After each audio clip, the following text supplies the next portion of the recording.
सौभाग्यशाली तोता। बहुत समय पहले की बात है। एक छोटे से गांव के पास एक सुंदर जंगल था। उस जंगल में तरह तरह के पक्षी और जानवर रहते थे। उन्हीं पक्षियों में एक अनोखा तोता भी रहता था, जिसका नाम चिरकू था।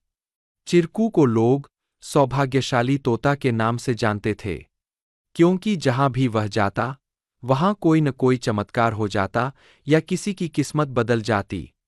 गांव के लोग मानते थे कि अगर चिरकू उनके घर आ जाए, तो उनके जीवन में सुख और समृद्धि आ जाती है। चिरकू हमेशा खुश रहता और अपनी मधुर आवाज में गाने गाता। लोग उसे फल और अनाज खिलाते और उसकी भलाई की कामना करते थे।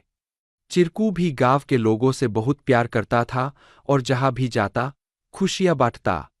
एक दिन गांव में एक गरीब किसान, जिसका नाम रघु था, बहुत परेशान था। उसकी फसलें बर्बाद हो गई थीं और उसके पास खाने को भी कुछ नहीं था।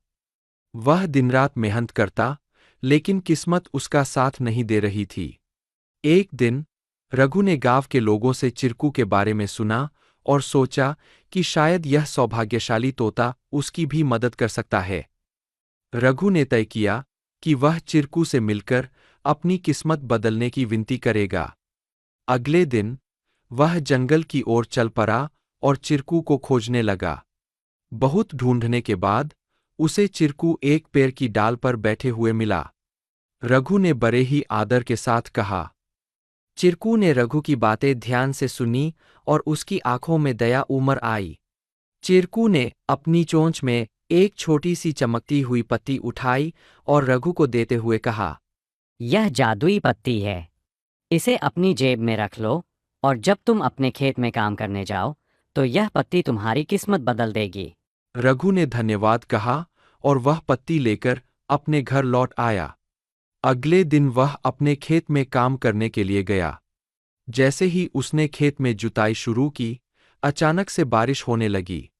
उसकी सूखी जमीन हरी भरी हो गई और थोड़े ही समय में उसकी फसलें लहलहा उठीं।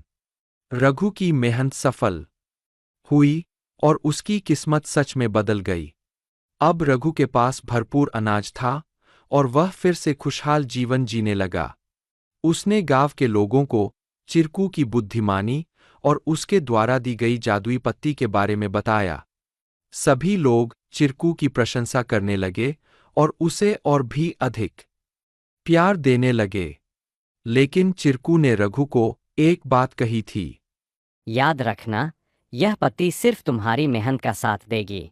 अगर तुम मेहनत करना छोड़ दोगे, तो यह भी अपना जादू खो देगी।